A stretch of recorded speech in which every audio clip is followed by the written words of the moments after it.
Hello everyone, welcome to my YouTube channel.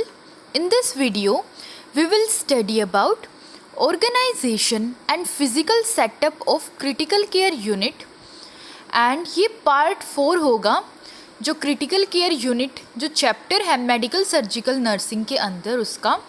And part 3 के अंदर मैंने प्रिंसिपल्स हैं जो क्रिटिकल केयर यूनिट के उसको एक्सप्लेन किया था। एंड पार्ट 2 के अंदर जो टाइप्स है क्रिटिकल केयर यूनिट के उसको। एंड पार्ट 1 में मैंने पूरा जो क्रिटिकल केयर यूनिट है उसको डिटेल में एक्सप्लेन किया था, उसकी classification, AIIMS, goals. So guys without any delay let's start the video. So first आता है इसके अंदर location of critical care unit, entry, exit point in the hospital. So entry और एग्जिट पॉइंट कैसी होनी चाहिए क्रिटिकल केयर यूनिट में, ठीक है, कैसे सेटअप होनी चाहिए वो। There should be a single entry and exit point to ICU.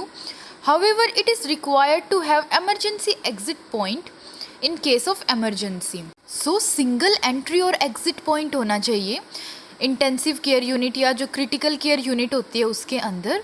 And future में अगर कोई एमरजेंसी अक्कर होती है तो उसके लिए एक अनदर एमरजेंसी एग्जिट पॉइंट भी होना चाहिए ICU के अंदर, ठीक है, ताकि क्राइसिस के टाइम पर या कोई इमरजेंसी हो जाए तब उसका यूज़ कर सके। Next location, close proximity to emergency room, operating rooms, trauma ward etcetera. So जो ICU है वो एमरजेंसी जो रूम है उसके बिल्कुल क्लोज लोकेटेड होना चाहिए। एंड ऑपरेटिंग रूम होते हैं जो एंड ट्रॉमा वार्ड होते हैं इनके भी बिल्कुल पास होना चाहिए, पास लोकेटेड होना चाहिए CCU या क्रिटिकल केयर यूनिट।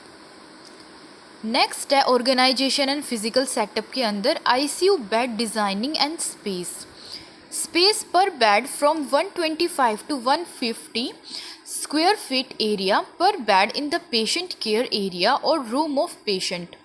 सो सभी बेड्स के बीच में जो ICU के अंदर जो बेड होते हैं पेशेंट के लिए, ठीक है, उनके बीच का जो स्पेस होता है वो 125 टू 150 स्क्वायर फीट कम से कम इतना तो होना ही चाहिए, ठीक है, ताकि जो पेशेंट है उसको प्रॉपर केयर प्रोवाइड की जा सके या किसी भी तरीके का जो इन्फेक्शन है वो one patient to another patient spread ना हो सके।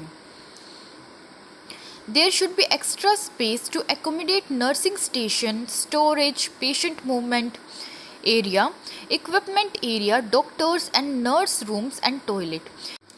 सो जो नर्सिंग स्टेशन होता है जहाँ पर मेनली जो नर्स होती हैं वो अवेलेबल होती हैं, ठीक है, जो पेशेंट के जो इम्पोर्टेंट डॉक्यूमेंट्स होते हैं वो अवेलेबल होते हैं वहाँ पर, तो उसके लिए प्रॉपर स्पेस होना चाहिए, स्टोरेज एरिया होना चाहिए, पेशेंट की मूवमेंट के लिए प्रॉपर एरिया होना चाहिए, ठीक है, इक्विपमेंट एरिया होना चाहिए कि इक्विपमेंट्स को प्रॉपर प्लेस किया जा सके। And doctors and nurses room and toilet होते हैं वो भी अवेलेबल होने चाहिए। थर्ड पॉइंट है floor and wall covering.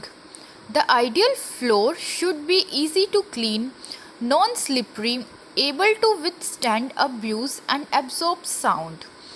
So, जो फ्लोर होता है क्रिटिकल केयर यूनिट का या ICU का, जिसको इंटेंसिव केयर यूनिट भी कह सकते हैं, सो जो फ्लोर है वो इजी टू क्लीन होना चाहिए, ठीक है, नॉन स्लिपरी होना चाहिए कि जो पेशेंट है अगर वो मूव करे फ्लोर पर तो वो स्लिप ना हो, तो उसके चांसेस कम रहे स्लिप होने के, इसलिए नॉन स्लिपरी होना चाहिए। एंड किसी भी तरीके का अब्यूज़ हो गया एंड जो साउंड है उसको एब्जॉर्ब कर सके। नेक्स्ट वॉल्स कैसी होनी चाहिए।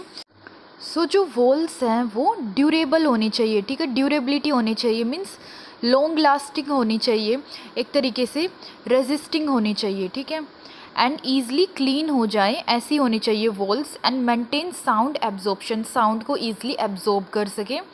एंड विजुअल अपील, मीन्स जो विजुअल अपीयरेंस होता है वो प्रॉपर होना चाहिए, ठीक है, विजुअली प्रॉपर होनी चाहिए वो। फोर्थ है central nursing station. So central nursing station should provide a comfortable area for sufficient size. So जो इंटेंसिव केयर यूनिट होती है, जो CCU क्रिटिकल केयर यूनिट होती है, उसके अंदर एक नर्सिंग स्टेशन भी होता है, ठीक है। एंड जो वो नर्सिंग स्टेशन होता है वो सेंटर में होना चाहिए, ताकि जो सारे जो पेशेंट अवेलेबल हैं सीसीयू के अंदर उनको प्रॉपर मॉनिटर किया जा सके एंड कंटिन्यूअस केयर प्रोवाइड की जा सके, ताकि उनकी हेल्थ जल्दी से जल्दी प्रमोट हो सके। एंड वो जो एरिया है वो बिल्कुल कंफर्टेबल होना चाहिए, जो नर्सिंग स्टेशन का एरिया है नर्सिस के लिए, ठीक है। एंड सफिशेंट साइज़ का होना चाहिए। Nearly all monitors and patient must be observable from there either directly or through central monitoring system. Central nursing station से जितने भी जो पेशेंट है वो ईज़िली मॉनिटर किए जाए, ठीक है, इसलिए वो सेंटर में होना चाहिए ताकि प्रॉपर उनको ऑब्ज़र्व किया जा सके, ठीक है, वहाँ से, एंड प्रॉपर डायरेक्टली वहाँ से उनको मॉनिटर किया जा सके। Fifth point is special procedures room. So special procedure rooms होते हैं वो भी अवेलेबल होने चाहिए, ठीक है, ताकि जो पेशेंट है उनको प्रॉपर केयर प्रोवाइड की जा सके, जितने भी जो प्रोसीजर है पेशेंट के वो प्रॉपर टाइम पर किए जा सके एंड प्रॉपर फैसिलिटीज़ के साथ किए जा सकें।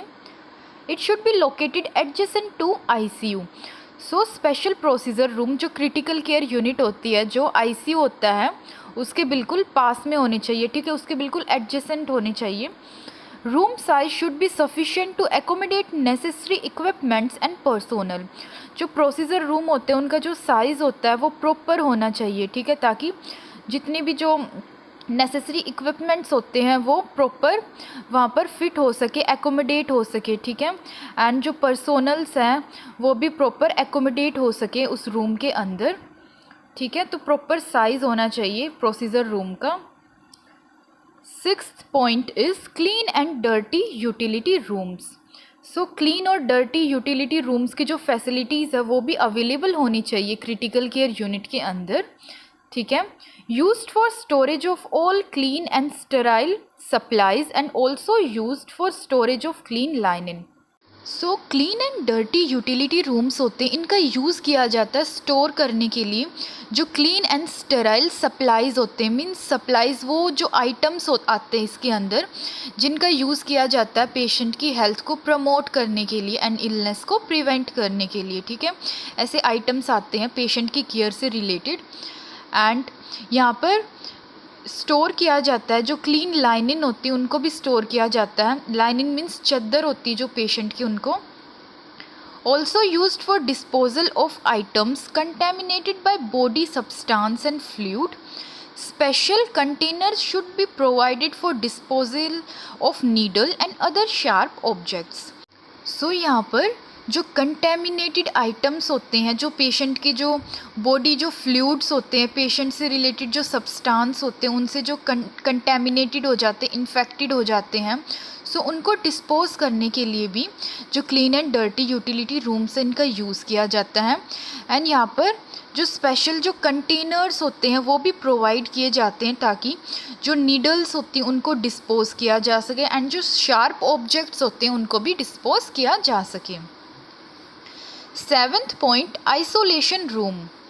सो आइसोलेशन रूम्स की फैसिलिटीज़ भी अवेलेबल होती है क्रिटिकल केयर यूनिट के अंदर, ठीक है। 10% of beds room may be used exclusively as isolation cases like for burns, serious contagious infected patient। Mainly जो 10% बेड्स होते हैं या एक या जो 2 बेड होते हैं ICU के, उनका ज़्यादातर यूज़ किया जाता है ज़्यादातर हॉस्पिटल्स के अंदर आइसोलेशन केसेस के लिए, ठीक है। जो बर्न के पेशेंट हो गए और जो सीरियस जो कंटेजिनस इन्फेक्टेड पेशेंट होते हैं, मीन्स या कम्युनिकेबल डिजीज़ के पेशेंट होते हैं, जो disease 1 person to another person spread होती हैं उसके पेशेंट, सो उन पेशेंट्स के लिए ज़्यादातर ये 10% बेड्स यूज़ होते हैं।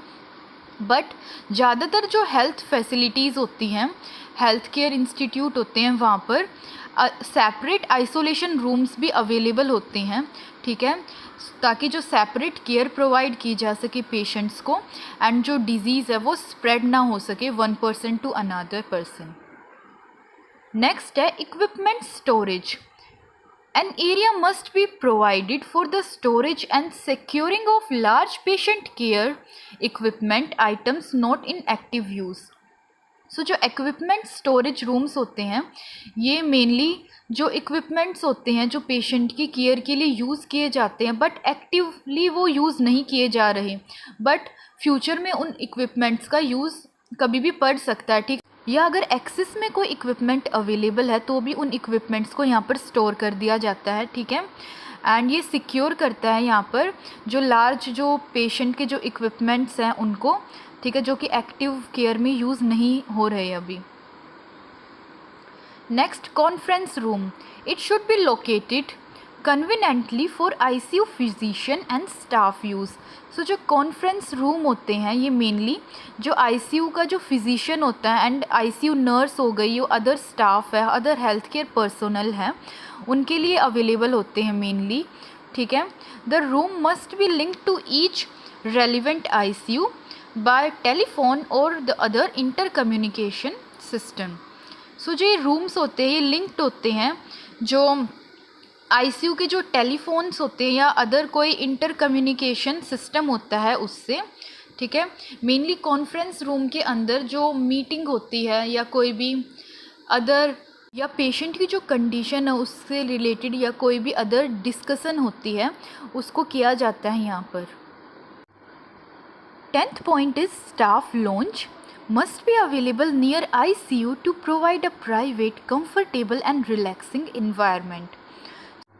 सो जो स्टाफ लॉन्ज होते हैं ये मेनली अवेलेबल होने चाहिए, आईसीयू के नियर होने चाहिए, ठीक है, ताकि जो स्टाफ है उनको private, comfortable and relaxing environment provide किया जा सके। एंड यहाँ पर proper comfortable sitting area available होना चाहिए एंड जो स्टाफ का जो फूड होता है उसको स्टोर करने के लिए प्रॉपर स्टोरेज फैसिलिटीज़ होनी चाहिए ताकि जो स्टाफ है यहाँ पर जो उनका जो फूड है उसको कंज्यूम कर सके, ठीक है।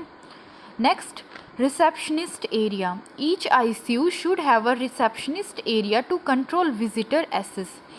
सो आईसीयू होते हैं वहाँ पर एक प्रॉपर रिसेप्शनिस्ट एरिया होना चाहिए। सो ये जो एरिया होता है ये जो विजिटर्स होते हैं उनका जो अराइवल होता है उनको कंट्रोल करता है, ठीक है। ये मेक श्योर करता है कि एक्सेस में बहुत ज़्यादा जो पर्सन है वो एंटर ना कर सके आईसीयू के अंदर, ठीक है। जो अदर पर्सन होते हैं उनकी एंट्री को ये एरिया की एंट्री को जो यहाँ पर जो पर्सन अवेलेबल होता है रिसेप्शनिस्ट एरिया पर उन पर्सनस की एंट्री को ये कंट्रोल करते हैं, ठीक है, ताकि इन्फेक्शन ना स्प्रेड हो सके पेशेंट को कोई भी। It should be linked with the ICU by telephone और अदर इंटर कम्युनिकेशन सिस्टम। ये जो रिसेप्शनिस्ट एरिया होता है ये लिंक्ड होता है आईसीयू से टेलीफोन की हेल्प से या अदर कोई भी इंटर कम्युनिकेशन सिस्टम होता है उसकी हेल्प से।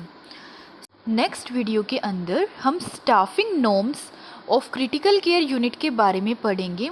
And guys that's it for today. I hope you understood the topic and thank you for watching my video. And if you really liked my video, then don't forget to like and subscribe to my channel and also hit the bell icon to get notification of my next video.